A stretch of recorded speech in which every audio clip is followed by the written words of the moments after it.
Buenas noches, bienvenidos y bienvenidas a el cierre del 15º Foro Anual de Filosofía Stoa con este espacio que hemos denominado Desde el Jardín.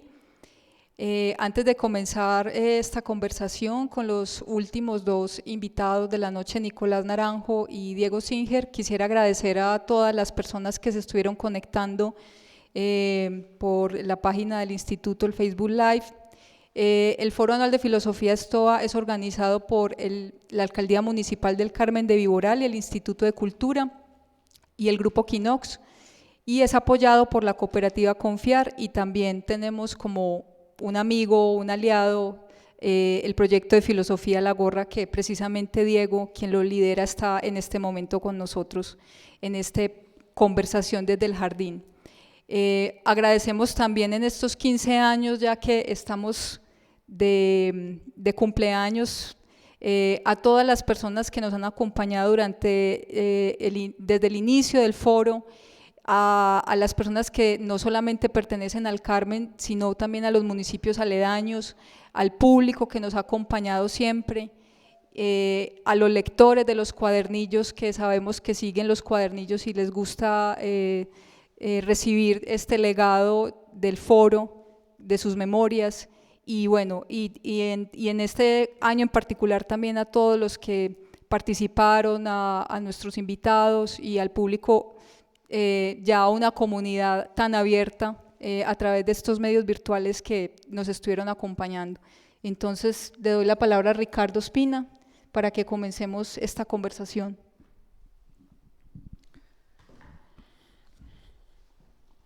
Bueno, igualmente, entonces, gracias a todo el equipo técnico, a Laura, a Fabián, porque no es posible que esto funcione sin ellos, a su dinamismo y a su concentración y a su paciencia con nosotros en momentos de tensión, en momentos en que los átomos se agolpaban y nos metían en el peligro. El caso es que en el día de hoy estamos cumpliendo 15 años. El año pasado nos lo soñábamos con fiesta, con un ágape, con vino, con comida, con el público correteando por los pasillos, como solía ocurrir con el Foro Anual de Filosofía Stoa. Hoy estamos ante graderías vacías y con ustedes que están conectados. No sé de qué forma están conectados, pero ahí están fantasmas que no vemos, que no podemos abrazar, que no podemos tocar, distanciados, alejados. Y bueno, quiero empezar entonces con la naturaleza de estas dos charlas que tienen como eso que Lezama Lima llamaba la vivencia oblicua, cuando dos acontecimientos absolutamente distintos terminan por confluir y hacer clinamen, hacer que decline estos átomos mentales, átomos y vacíos en el pensamiento, porque también Lucrecio pues pone los átomos y el vacío en el pensamiento, en el lenguaje y en la música, y en los invisibles y en los incorpóreos, para no lamentarnos tampoco de que hemos perdido la convivencia y podamos no llorar y saber que podemos entrar en otra forma de hacerlo. Ahí tenemos, por ejemplo, en el cuadro a nuestro querido amigo de Filosofía La Gorra, con una biblioteca ahí atrás que parece de comino y unos libros. Estábamos comentando acá que si estuviéramos ahí presentes, seguro ya hubiéramos abierto una de las portezuelas o te hubiéramos preguntado qué libros tenías. Entonces, vamos a hacer la vivencia oblicua con los dos ponentes y voy a empezar justamente con esto de la charla anterior sobre el clinamen, porque en la charla anterior, pues, la teoría del clinamen, que proviene de Lucrecio y Epicuro, funcionó también para decirnos algo sobre el contagio.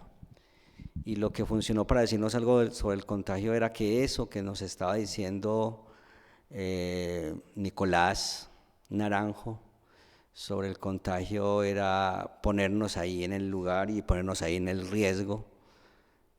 La muerte podía estar en cada esquina y en cada lugar y en cada situación. Y tal vez eso ponía en duda la necesidad de refugiarnos o el miedo a tener miedo, porque no hay peor cosa que el miedo al miedo. Entonces, en esa concurrencia que nos plantea Jorge Alberto Naranjo, la vivencia oblicua se presenta con tu charla sobre Nietzsche y sobre Heidegger.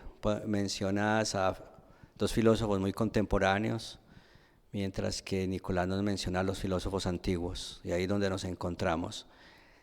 El hecho de que confluyan y diverjan al mismo tiempo nos pone en el lugar.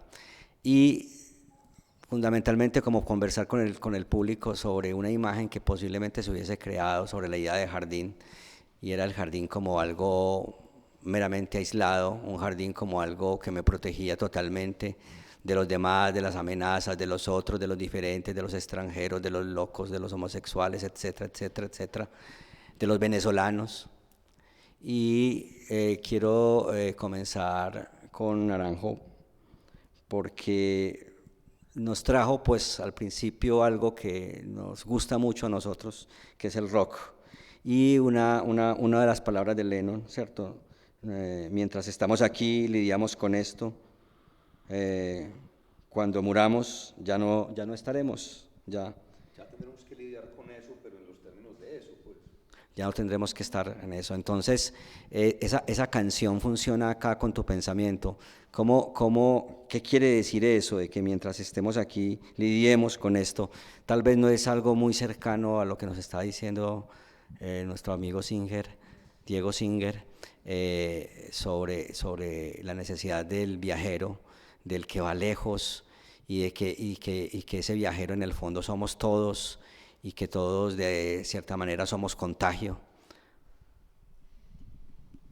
Bien, lo primero es lo siguiente, esa charla mía se la dediqué pues a mi hija Isabela, estaba pensada para ella, y obviamente compartirla pues con todos ustedes.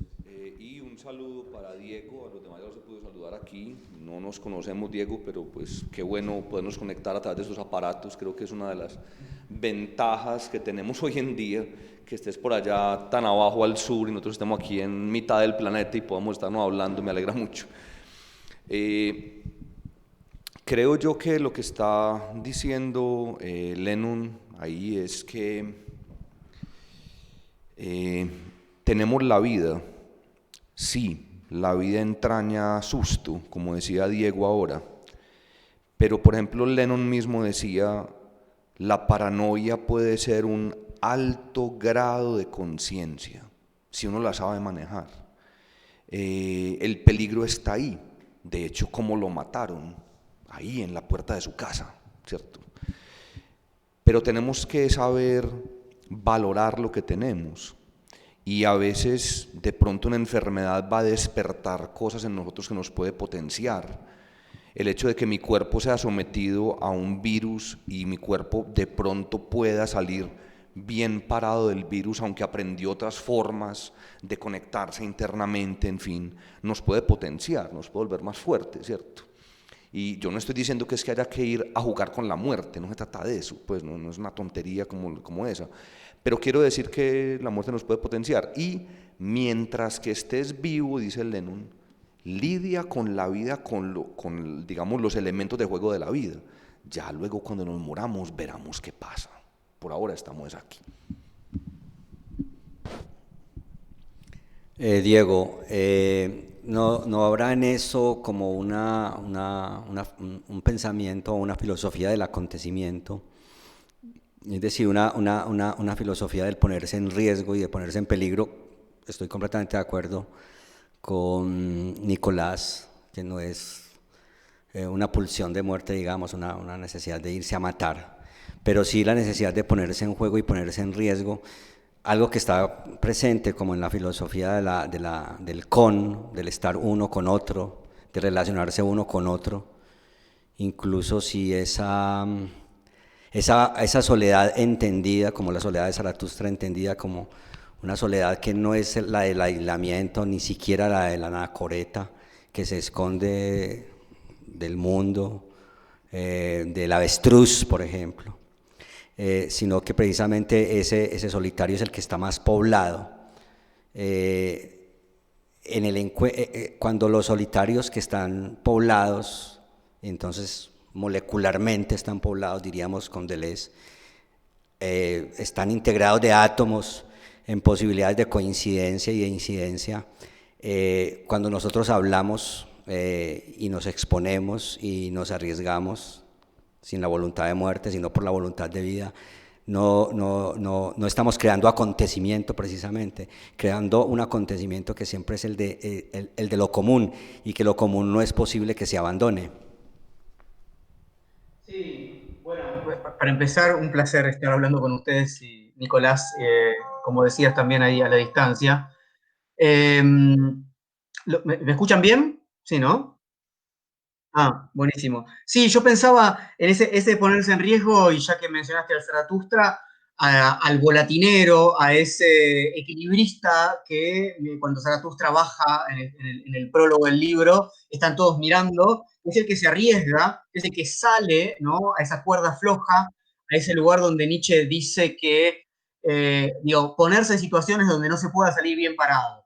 Eso es lo que hay que hacer, digamos, donde no esté garantizado, porque cuando uno sabe que va a salir bien parado es cuando uno se acomodó a una determinada forma de vida que no quiere revisar, ni transformar, ni permitir que crezca otra cosa. Ponerse en lugares donde efectivamente algo, como decía Ricardo, puede acontecer.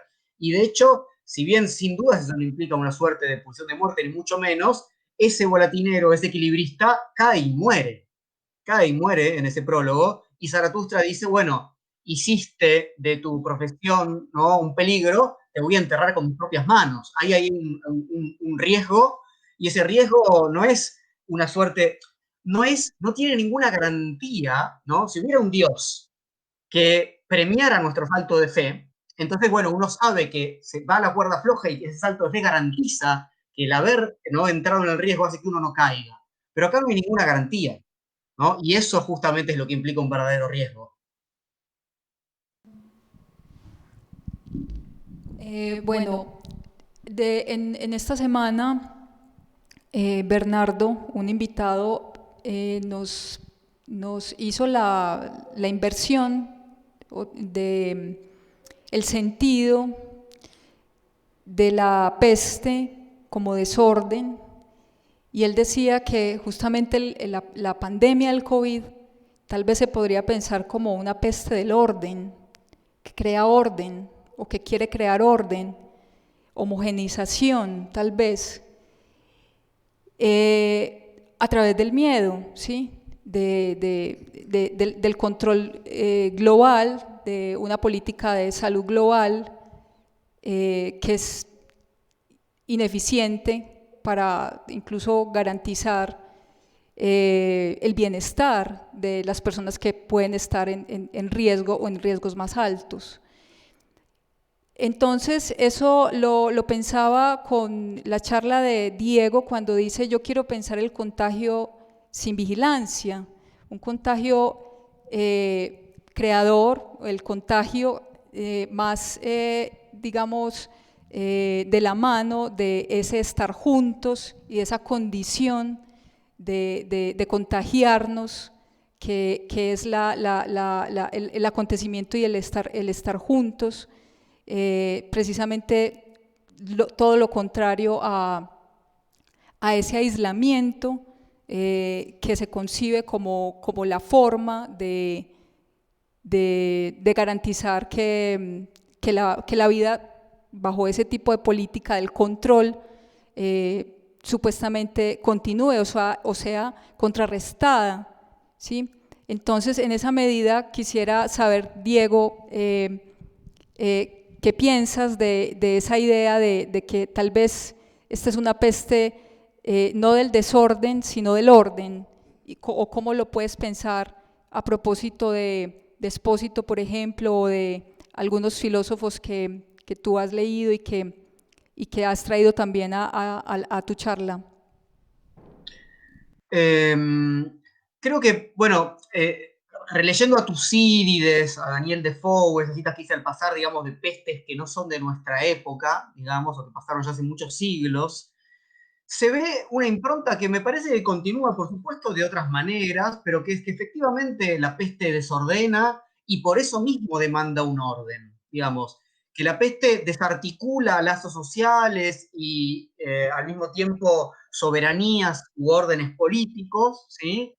Y por eso se requiere aún más en esos momentos de ese orden, de esas cuarentenas, de esas formas de vigilancia, etc. En ese sentido, me parece que es un juego que sucede de diversas maneras, por supuesto, pero que sigue sucediendo y que no es una novedad. Obviamente es una novedad el modo en el que ahora tenemos otras formas de control, ¿sí? Uno puede pensar en la diferencia entre disciplina, ¿no? Digo, en Foucault, biopolítica, sociedades de control, ya que hablamos de Deleuze, etc. Pero me parece yo que, digamos, el problema es que la demanda de seguridad y de vigilancia, etcétera, es muy anterior a esta peste que tenemos ahora. A mí no me da, digamos, no me da miedo, no me preocupa específicamente que los gobiernos, por ejemplo, no sé, hagan una buena campaña de vacunación, si pronto tenemos la vacuna, ojalá, y sepan a quiénes vacunar primero y lo hagan eficientemente. Yo creo que hay que saber discriminar muy bien el tipo de vigilancia asociada a una biopolítica afirmativa, sin volverse paranoico al respecto, y el modo en el que esa forma de administración necesaria para cierto tipo de biopolítica, con restricciones, puede tornarse una forma de vida. Eso es lo que me da miedo. Digamos, en el sentido de ese me parece que es necesario discernir muy bien dónde deben estar los riesgos y dónde queremos las administraciones. Digamos, hay que pensar que no hay que formar parte de una vida administrada, ni demandar una vida administrada, ni securitaria, etcétera, etcétera. Entonces hay que, para mi gusto, hilar más fino respecto a esas vigilancias. Porque el otro peligro para mí es, bueno, posiciones como las que hemos escuchado de Agamben últimamente, ¿no? Que en ese sentido se tornan, a mi juicio, sí, demasiado paranoicas en algún punto y no permiten, o sea, es una suerte de blanco o negro, ¿no? No permiten esas distinciones o esos discernimientos necesarios para que haya riesgo. Para mi gusto hay que, digamos, salir de esa suerte de todo o nada.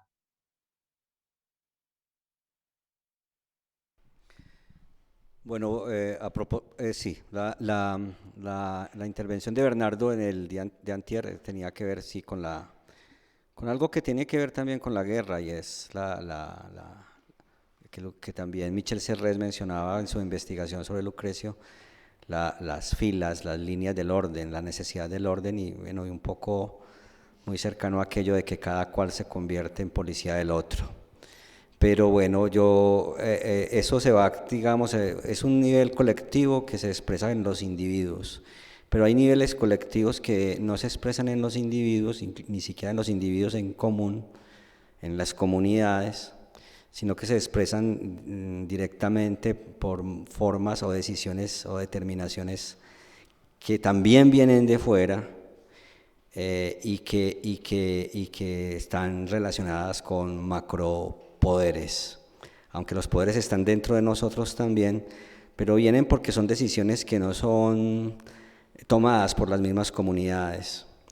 Nicolás tomaba un ejemplo de algo que habíamos conversado anteriormente, y es que aquí en el Carmen de Viboral, esta es una región llena de bosques, de mucha agua, muchos bosques.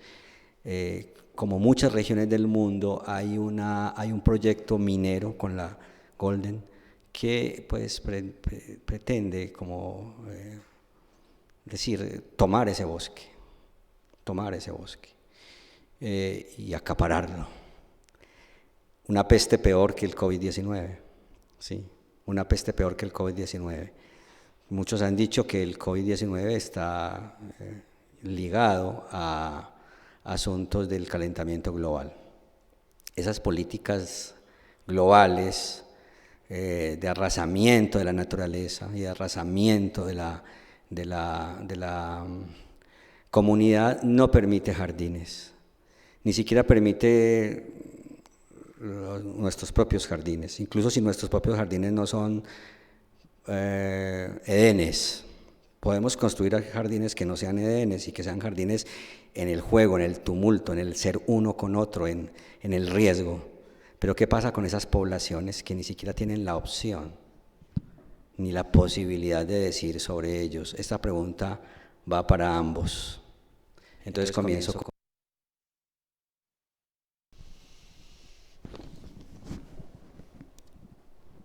Pues en la conferencia y a partir de Epicuro, lo que Epicuro dice, lo que Nietzsche dice, lo que Epicuro dice y lo que Nietzsche dicen es: hay que saber pelear contra los poderes, pero eso no implica hacerse matar por los poderes, sino ser tan inteligente que precisamente los poderes no puedan con el pensamiento de uno. Hay que ser muy sutiles, como esos átomos sutiles, lo cual no quiere decir que no se tenga fuerza, pero no se puede poner uno en evidencia para que esos poderes lo acaben, que es lo que esos poderes quieren. Ellos quieren las cosas en términos de: tu enemigo mío debe ser anulado. No, hay que buscar una manera en la cual, mira, somos tú y yo parte de esto mismo, y si tú acabas conmigo, yo acabo contigo, no acabamos el uno al otro, ¿sí?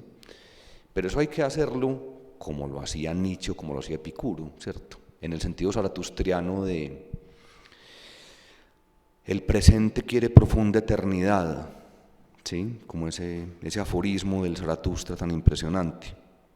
En el sentido de: mira, escoge la batalla que quieres luchar, ¿cómo la vas a lograr? Y Nietzsche está proponiendo que el superhombre sea el que sea como la realidad, el que viva aquí en ella y sea capaz de dominarla para ganar en ella, de modo que la muerte sea un descanso, no una anulación, ¿cierto? Entonces yo creo que hay que hacer con entidades como esas. Por ejemplo, veo en Jericó, veo en Titiribí pasó una cosa como la siguiente: el oro está debajo del pueblo. Entonces la compañía minera iba a arrasar con el pueblo y la gente del pueblo no dejó, pero fue una batalla como de 15 años. Entonces, ¿qué hizo la compañía? Compró las montañas que están al lado de allá del pueblo para meterse por la montaña y meterse por debajo y de todos modos tumbar el pueblo. Entonces, ¿qué está haciendo el pueblo?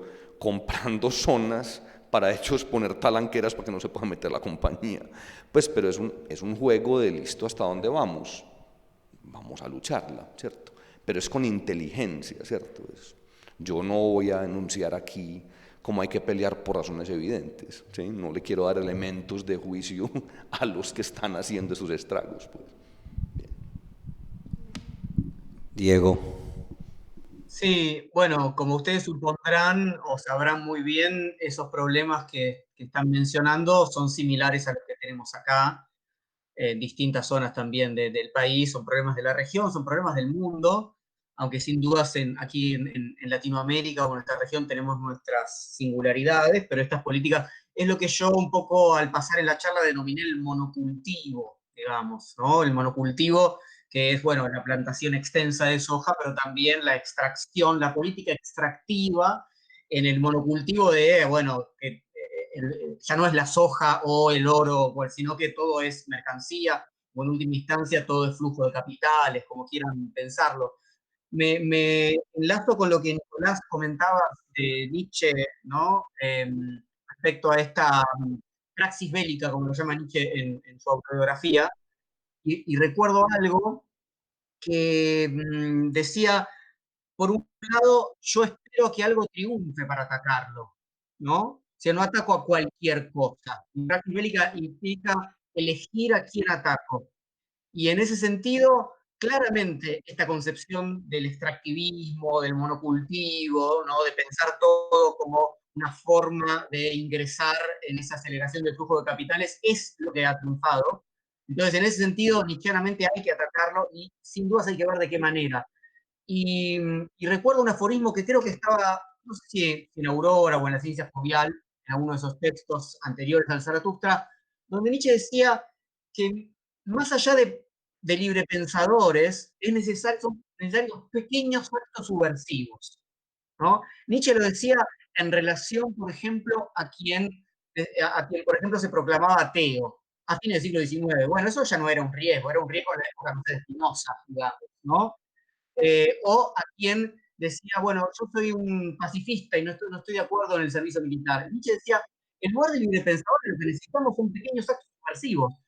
No mandes a tu hijo digamos, al bautismo, a una escuela religiosa. No hagas el servicio militar, ¿no? Es decir, esos pequeños actos que son los que pueden ir incluyendo una lógica que se transmite un poco, digamos, performativamente, para decirlo en términos de Butler, ¿no? Porque nadie quiere ser el señalado, ¿no? De decir, bueno, él es el que no está afirmando esta lógica, que en este caso es la lógica de la expansión del capital. Entonces yo creo que los pequeños actos subversivos, enlazando con lo que vos decías, Nicolás, de ver qué tipo de lucha ¿no? Para estos monstruos se pueden realizar, esta multiplicación de otras lógicas, me parece que enlaza con esta idea del jardín, y es fundamental, porque romper con la lógica misma de que hay que aumentar la expansión, digamos, de la economía, etcétera, etcétera, como si ello se transmitiera directamente una suerte de bienestar de la población, que es un poco la trampa, ¿no? Bueno,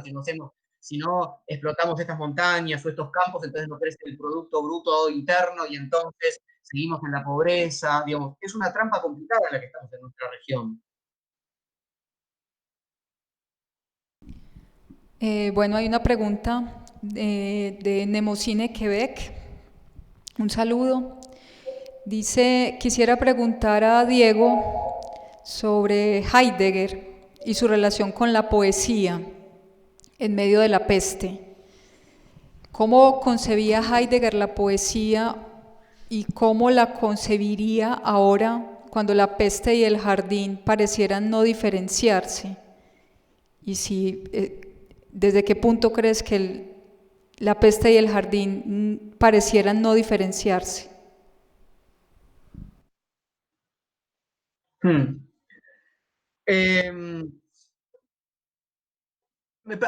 por un lado, me parece que esa relación entre, bueno, o el interés de Heidegger por la poesía tiene que ver con lo que a veces se denomina el segundo Heidegger, ¿no? O el último Heidegger, ¿sí? No el que hoy trabajé un poco de tiempo, eso que es un Heidegger que efectivamente se retira por varios motivos, por algunos motivos históricos que conocemos bien, ¿no? Su participación en el nazismo, el juicio posterior, etcétera, pero al mismo tiempo por una concepción que en él va ganando terreno, que tiene que ver con cierto. Yo creo que es interesante pensar esa suerte de romanticismo, por utilizar un término, ¿no? Heideggeriano, asociado a lo que para él implica no solamente la poesía, ¿no? Hoy, de hecho, esa cita de Hölderlin que hice al pasar, ¿no? Allí donde crece el peligro, que es también lo que nos salva, es una muy. Bueno, Hölderlin fue uno de los poetas favoritos de Heidegger, de Nietzsche también, justamente. En relación al lenguaje en general, o el lenguaje como este lugar donde puede aflorar el ser, puede acontecer justamente algo que podemos asociar a lo que decimos el jardín, para él tenía mucho que ver con esta concepción de el camino. Lo pienso en esta idea de la errancia, ¿no? Y en ese sentido, peste y jardín, no sé si en él se indistinguirían. Yo creo que hay, por lo menos comparándolo con lo que yo intenté compartir hoy, una suerte de distinción. Creo que Heidegger está, en algún sentido, ese segundo Heidegger, más cercano a una suerte de Edén. Me parece que hay como unos rastros de romanticismo en ese Heidegger que, bueno, que yo no comparto tanto, por eso me gusta más el Heidegger de Ser y Tiempo. Hay como una suerte de cuestión un poco nacionalista de la tierra, ¿no? Asociada al romanticismo, a la línea del nacionalismo alemán del siglo XX, etcétera, etcétera, y a veces la poesía aparece como un lugar digamos, muy originario, digamos. Me quedo más con una errancia un poco más abierta. Hay experiencias de rancias abiertas, eh, también en los campos del arte y de la literatura, que son también como esos lugares que no son de escape, pero que sí son de fugas creadoras. Y Nicolás nos trae a un escritor, que ojalá lo conozcas algún día, Diego, un escritor colombiano llamado Tomás Carrasquilla, que realmente pues Tomás Carrasquilla había sido acusado de ser costumbrista, ¿no? Creo que muchos escritores argentinos también los acusan de costumbristas, pero son en el fondo moleculares, y en el arte de Tomás Carrasquilla pues también hacía un llamado a nuestros artistas y a nuestros poetas. ¿Dónde están estos poetas? Y él mencionaba que hay que vivir como esos átomos, ¿sí? Incluso pues si vamos a la física simple, pues sabemos que las moléculas están constituidas por átomos, o sea que hay unidades singulares mucho más pequeñas. Y cuando Epicuro pues mencionaba los átomos, pues no era simplemente, como decían algunos físicos de la actualidad, que estuviera equivocado, que porque hoy las unidades más pequeñas pueden ser los quarks, ¿no? Cualquier unidad pequeña que sea, pero en todo caso es lo mínimo de tiempo pensable o lo mínimo de tiempo sensible, que es esa cosa que se transmite de uno a otro y que pasa de uno a otro. Yo recuerdo a Georges Bataille cuando decía que la verdad no estaba allí donde los hombres se consideraban aisladamente, sino que comenzaba con las conversaciones, con la amistad, con la risa compartida, el erotismo, ¿sí? Con el paseo, con la caminada, bueno, con lo que queramos, pero que produce enlaces, ¿sí?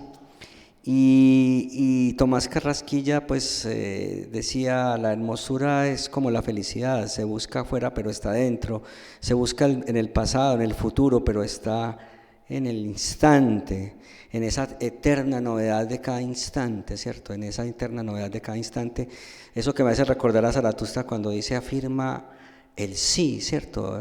Afirma el acontecimiento cada vez tienes la posibilidad de decirle sí. Esa posibilidad que tiene el arte de producirnos el jardín, y que ya sabemos que no se trata de un refugio. El mismo Tomás Carrasquilla siempre estuvo en riesgo de ser acusado de muchas cosas. ¿Crees que sea una puerta para el ser uno con otro, querido Nicolás? La pregunta es sobre el jardín de Carrasquilla, ¿cómo lo concibe? Y sí, sobre el jardín de Carrasquilla, ¿cómo lo concibe? Y si esa posibilidad del arte nos permite fluir, ¿cierto? Como lectores nos permite fluir y transmitirnos ese fluido atómico que está planteando. Claro. A ver, don Tomás es un hombre muy profundo, entre otras, Diego, un gran conocedor de Nietzsche, pero grande. De hecho, en 1906 hay textos sobre Nietzsche que son asombrosos, asombrosos. En un par de textos llamados las homilías, porque él está muy preocupado por el arte de Colombia, y él, que vive en un pueblito, en un municipio, en las montañas, de pronto dice, me voy a dar mi cachito de conferencia yo también, yo veo que todos lo dicen, yo por qué no puedo hablar, ¿no?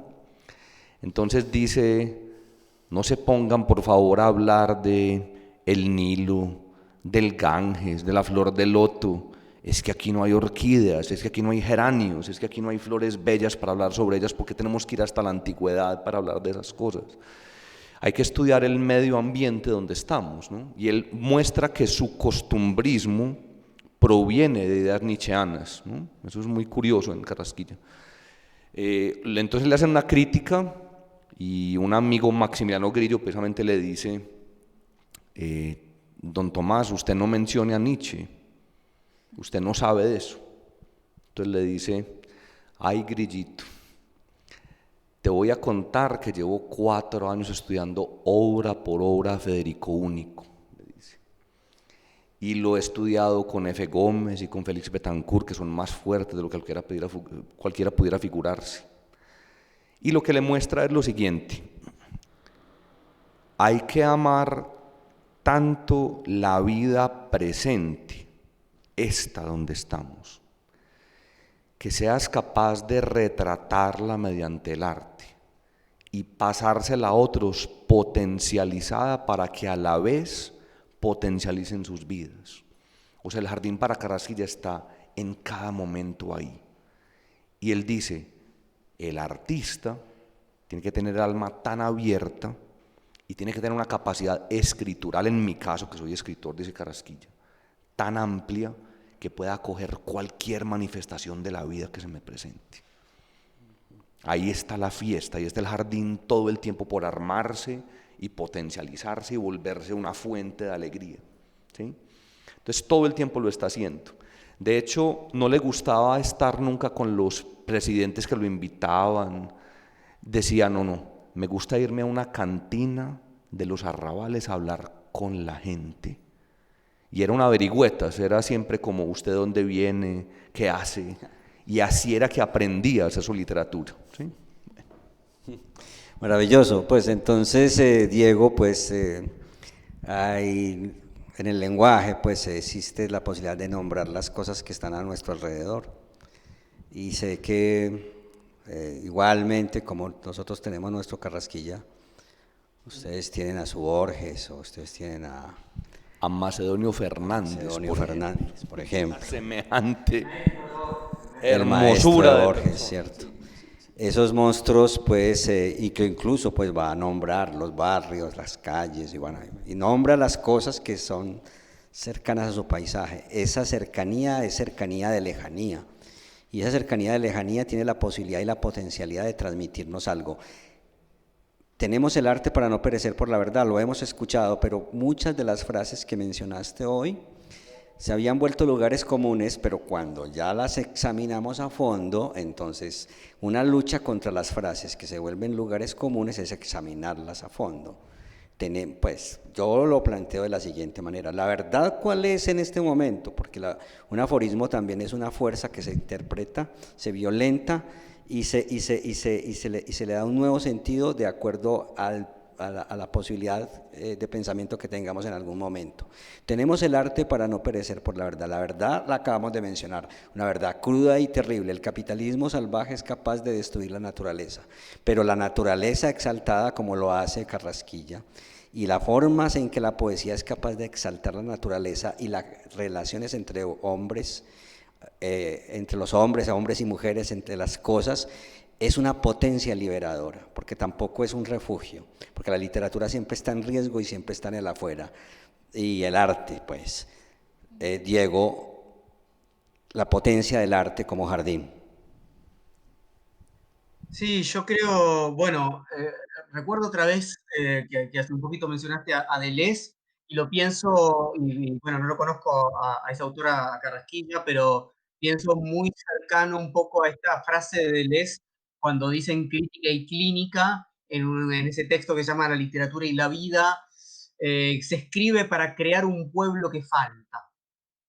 Que es precioso e implica justamente que lo que hay que hacer, o sea, hablando justamente del escritor, ¿no? De la literatura, que el escritor tiene que crear un dialecto, tiene que permitir que un dialecto aparezca en su lengua. Es decir, este es el español, como decíamos, de Borges, o de Macedonio, o de Carrasquilla, y uno lo lee, ¿no? Y dice, bueno, esto es lo que hizo, por ejemplo, Kafka con el alemán, ya que hoy leímos un poquito de Kafka, ¿no? Una suerte de literatura menor que crea una lengua dentro de la lengua. Entonces, pensaría que estoy muy de acuerdo con esa potencia de la naturaleza, que es el entorno en el que uno está, pero diría, no pensar en ese sentido que se trata de escribir sobre la naturaleza, ¿no? Una suerte de mímesis o representación, sino permitir que la naturaleza aparezca y aflore en la escritura. Y eso es lo difícil, eso es un escritor, ¿no? Permitir que hablen esas voces plurales, ese pueblo, en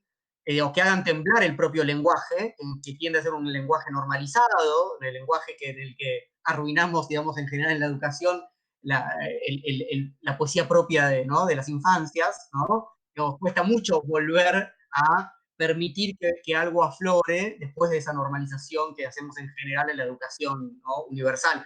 Ese momento nietzscheano otra vez, ¿no? Cuando Nietzsche dice que el leer y el escribir va a arruinar, ¿no? la posibilidad, ¿no? de que todo el mundo pueda hacerlo, en tanto universal, en tanto monocultivo de la escritura, va a arruinar la escritura, la lectura y el pensamiento.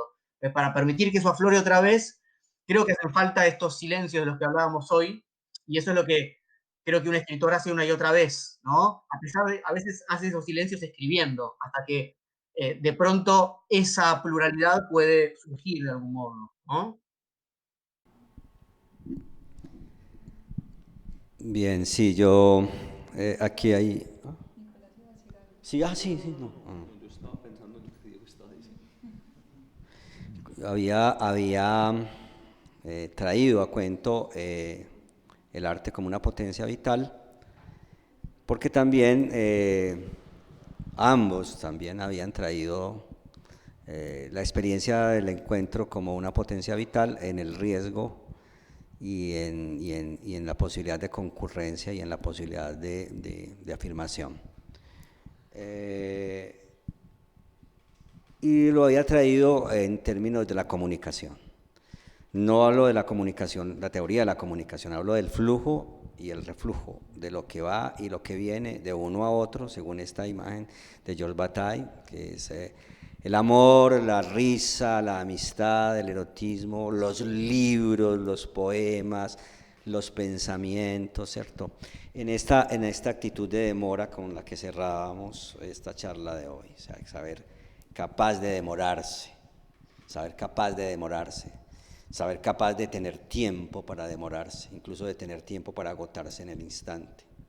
Ese tiempo y esa temperatura del tiempo y esa posibilidad, creo que esa es fundamentalmente como una filosofía del acontecimiento y como una filosofía de la vida, una filosofía de la afirmación de la vida y del gusto por la vida, que hace que la vida no sea simplemente un asunto de refugiarse.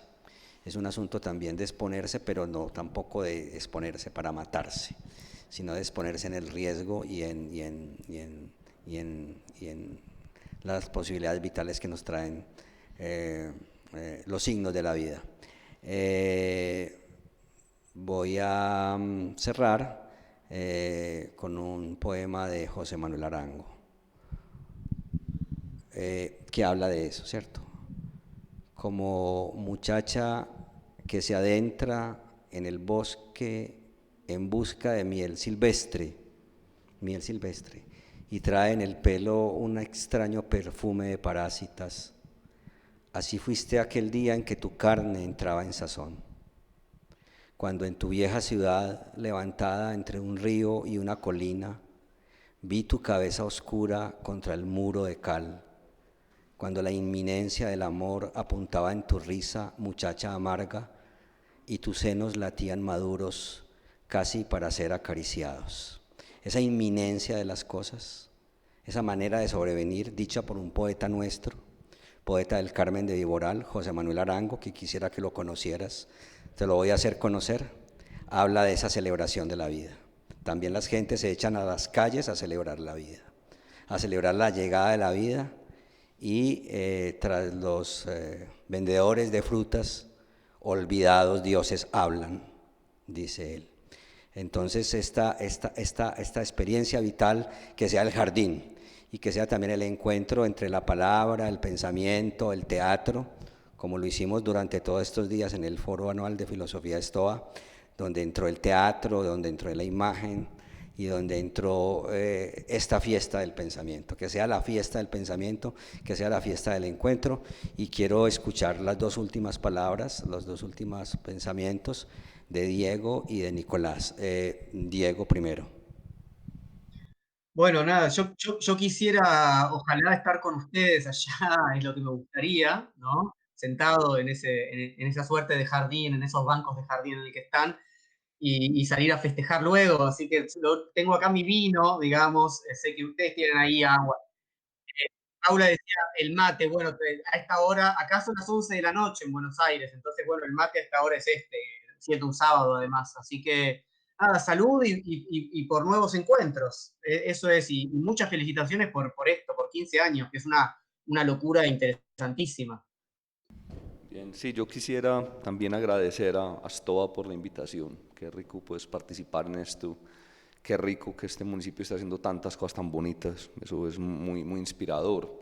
Y más en estas épocas, ¿no? Es muy, muy, muy halagador que se esté haciendo. Y quería simplemente decir que en estas épocas de COVID me ha tocado mucho ser yo el que salga al mercado a llevar los víveres a la casa. Entonces, en una de estas ocasiones, una niña le dieron un trabajo en esta situación de sentarse en el corredor de un centro comercial sin nadie a ofrecer productos. Uno dice, pero qué buen trabajo, ¿no? O sea, donde no hay nadie a ofrecer productos. Bien, entonces tapada. Y yo pasaba y entonces de pronto me empezó a mirar y a reír con los ojos. Entonces yo empecé, ¿cómo será el rostro de ella cuando se quite la máscara? ¿No? Pero entonces me lo pregunté durante más o menos 15 días, hasta que me atreví a decirle, hagamos una cosa, un día nos quitamos la máscara y nos miramos a ver, pero entonces piensa usted cómo es mi rostro y yo pienso cómo es el suyo. Y empezamos a jugar, hasta que un día y ella se quedó como, ¿cómo así? Yo también me quedé, ¿cómo es su rostro? ¿Qué es esto? Uno puede hacer un juego también ante la muerte, uno también puede, ¿cierto? Y creo que eso es lo que hay que hacer. Lennon, ya que citamos a Lennon, decía esto: la próxima vez que me la encuentre a la muerte, la voy a coger de los cachetes y le voy a dar un beso en los labios. Maravilloso, maravilloso, Paula. Sí, maravilloso. ¿Quieres decir algo? Bueno, a propósito del enmascaramiento y el desenmascaramiento, quiero decirlo en público, y es que ha sucedido una cosa maravillosa. Ya le comentábamos a Diego cuando nos conocimos, que fue además por una videollamada, y es que ha sido las familias nuestras del grupo Quinox, Ricardo y yo, nos hemos encontrado a través de las pantallas. Han comenzado a ver los eventos en los que hemos estado 15 años, han estado pendientes de todas las charlas y hemos comenzado a tener una comunicación distinta, ¿sí? A revelarnos tal vez, porque eso es el juego en el que estamos.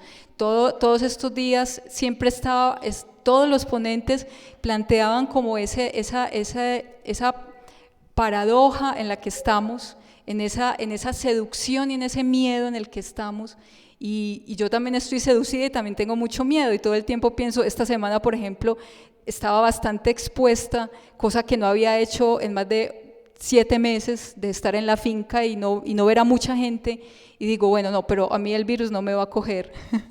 Entonces, o por lo menos estoy preparada para asumir la enfermedad y el dolor, que por cierto todo el tiempo se está transformando el cuerpo, y todo el tiempo estamos atravesados por fuerzas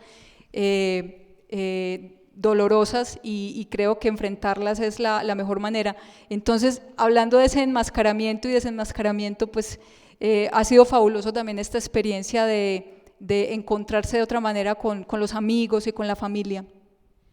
Bien, ojalá, Diego, te pueda hacer llegar un libro sobre Tomás Carrasquilla. Vamos a ver cómo logramos hacerlo. Te podría interesar, creo. Tenemos que hacer intercambio de libros, ¿no? Ese contagio del que hablábamos, ¿no? Este fluido, tenemos que ver cómo lo logramos, sí, claro. A esos que están allá atrás en ese escaparate tan delicioso. Ya tenemos... Ahí está la zona de poesía y literatura, está la zona inclusive de literatura. O sea, ahí más o menos donde está mi dedo está Pessoa, esa zona, y ahí tengo zonas, ¿no? Ya. Diego me hace acordar además de Benjamin cuando habla del coleccionista, que la biblioteca son como zonas de viaje, temporalidades y geografías, y el coleccionista es el que las tiene en mente porque sabe dónde está, o sea, es una forma de clasificación que es la forma de viaje, una forma de ruta. Bueno, yo por lo menos quería hacerle una pregunta, pero la dejo abierta y ya hay que cerrar, nos disculpan, y es que alguien lo planteaba también en el público hoy, y es que los espacios en los que habitamos no están preparados para que quizás hagamos el viaje adentro, porque son espacios pequeños y el encerramiento además lo llevamos quizás adentro. Entonces ahí está la posibilidad de hacer el lugar que en este momento se ha convertido en producción, llevar el trabajo a la casa, cómo volverlo también libertario. Creo que esa es una gran pregunta ahora, porque llevamos el trabajo a la casa y ya no sabemos tampoco qué hacer con él. Bueno, entonces quiero despedirme. A propósito, pues cuando estábamos a los 17 años, que leíamos a David Cooper y leíamos la primera lectura del Anti-Edipo, pues la familia se había convertido como en ese peligro para la libertad. Y bueno, la lucha con la familia siempre ha sido la lucha contra la mentalidad conservadora de la familia. Y durante mucho tiempo, lo confieso, la lucha contra la mentalidad conservadora de la familia produjo en mí como un aislamiento. Pero ahora que bajo esta cosa que está produciendo el COVID-19, o sea, el COVID-19 no lo produce, sino que lo produce la necesidad de hacerle el quite, el juego al COVID-19 a través de algo que parecía ser el enemigo, que son los aparatos, las redes sociales y las transmisiones. Y lo decía yo ayer, es a través de las transmisiones que también hacemos contagio. Y el contagio alcanza a llegar allá, y entonces a la familia le ha llegado el contagio, y sucede que miembros de mi familia que nunca asistían a foros de filosofía, ahí están también presentes. Saludo a mi familia, saludo a mis amigos, saludo a todos los amigos invisibles que están allá en el un saludo para todos, un saludo para todos los amigos, para todos los queridos, para los muertos que seguro también están ahí presentes de alguna manera en nuestra memoria, pero de alguna manera. A Chucho Aranzazu, nuestro amigo a quien le hicimos el homenaje, a los amigos de Chucho, a la familia de Chucho, a todo el mundo. Chucho Aranzazu, el gran escultor al que le hicimos este gran homenaje, y al equipo técnico y a todo el mundo, a esta fiesta del pensamiento.